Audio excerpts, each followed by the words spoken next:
Okay, we are going through 4 examples that are from the text.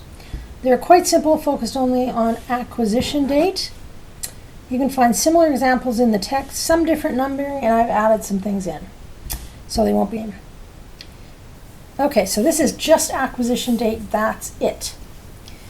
So, these are our choices. So we have a parent who buys, what can they buy? They can either buy shares of another company or net assets. Okay? Now, how can they pay? Well, they can either pay with cash or cash equivalents, loans, all that kind of stuff, or their own shares.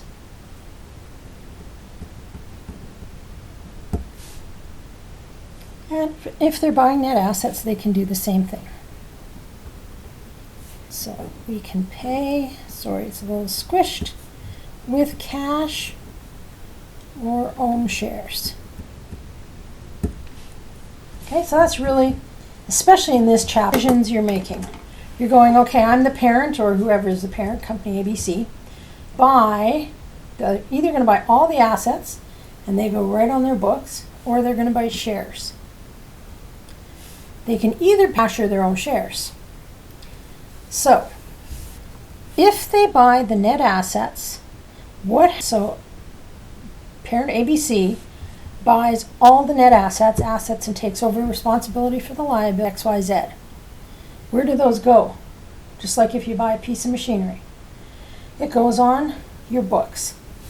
So this on the books goes on to parents' books. P's books is just parents' books. And therefore, do you need a consolidation? No, it's already on the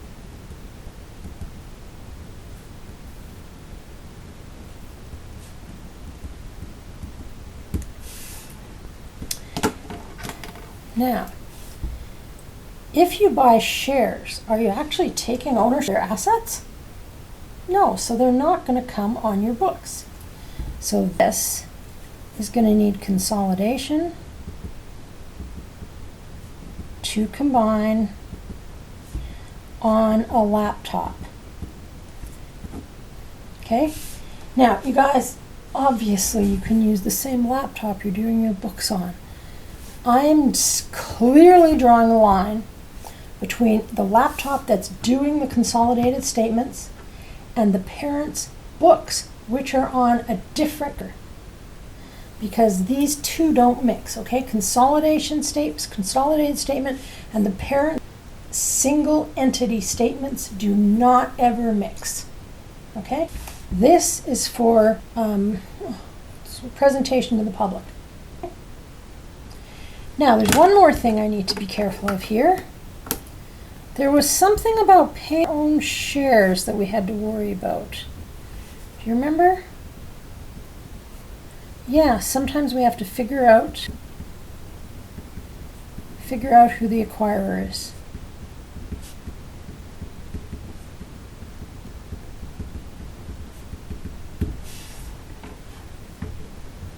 Okay? So, again, in exams, especially in exams, I will say, figure the acquirer is. There's going to be no guessing. Okay? You don't need that kind of stress. But some of the questions, usually they tell you who's the acquirer, and that's part A. Okay? So don't always be waiting to do that step.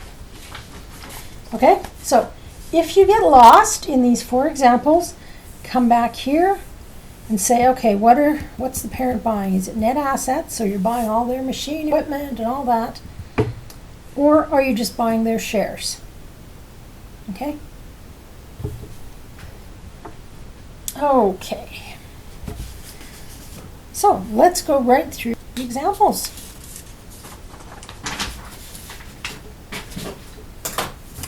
So we're on page 4, and we're going to use this for all 4 examples so you can see how it works. So A company balance sheet, December 1st, year one.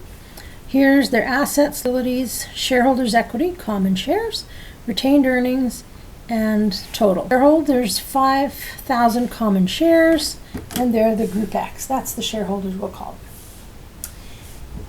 Now, B Corporation, here's its assets, liabilities, shareholders' equity, and so on.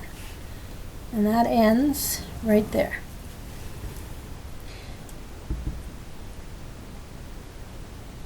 Okay, now note here at the bottom, shareholders of the common shares of B are called Group Y.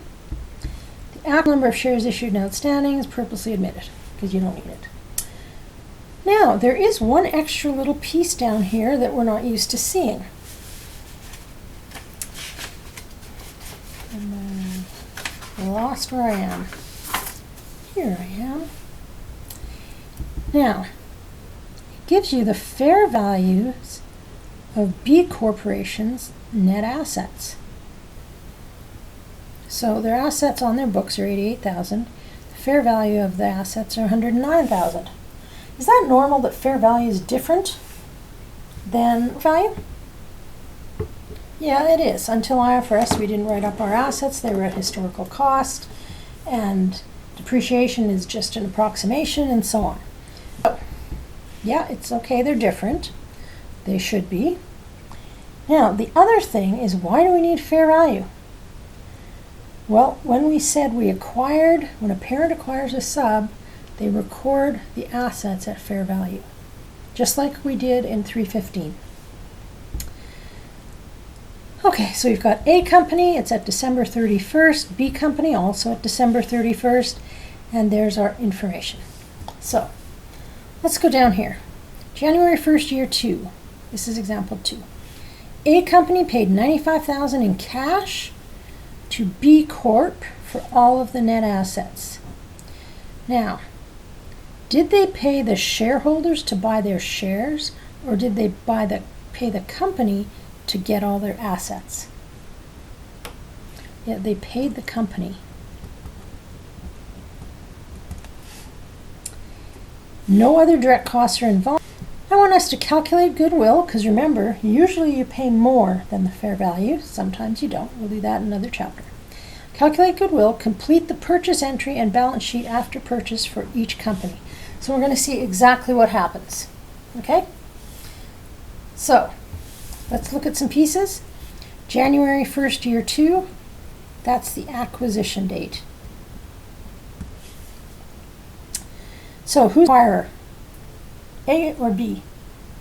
Well, it says A company paid cash, so we don't need to figure it out. We know this is the acquirer,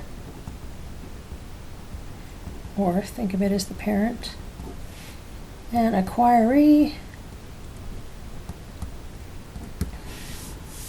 the sub.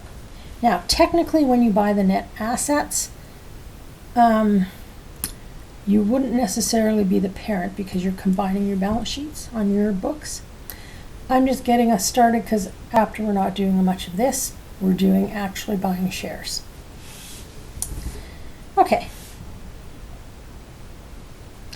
So, this is before the acquisition date.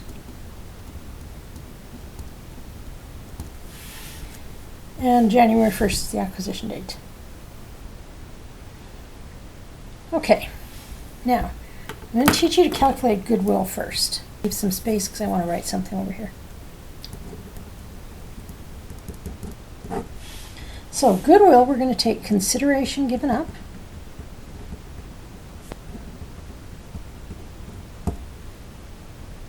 So, how much did we give up? We're A. Remember, we are A right now. My gosh. We are A co right now. How's that? That's a little bit better. So what? 95,000 in cash. Now, we have to take, remember we said if we pay more than the fair value of the net assets, there's goodwill. So let's take the fair value of B's net assets which is assets minus liabilities.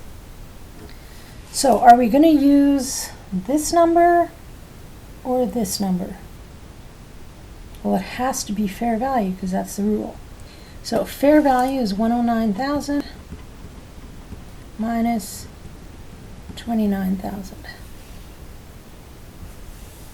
So that works out to, they've already calculated it at 80,000, so you didn't need to show that calculation. So, did we, Company A, pay more than the net assets? Yeah, by 15,000. And that's called goodwill, or we're going to be using it a lot. We're going to be writing GW. So formally, this is how you define it. That is the excess paid over the fair value of the net assets B. And that's how you define goodwill.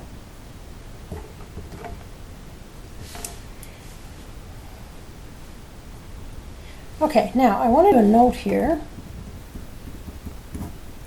The goodwill calculation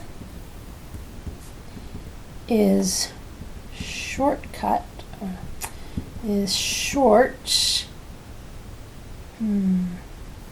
shortcutted, is that a word? Is short when you buy net assets instead of shares.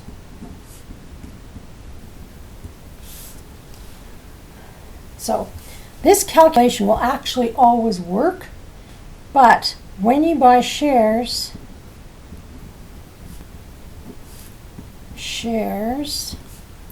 there's a consolidation. So you need different info.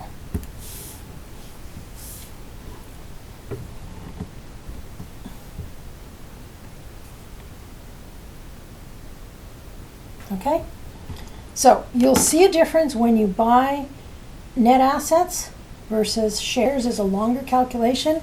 We actually break this down into book value and fair value because you need two pieces to do further steps in different chapters. Okay, so no matter what, goodwill is always the first step. You have to calculate that. Okay? So remember, we're actually buying the assets, so we're putting them onto our books. So, I think this is going to kick me off, so I'm going to go to the next video to do page 5.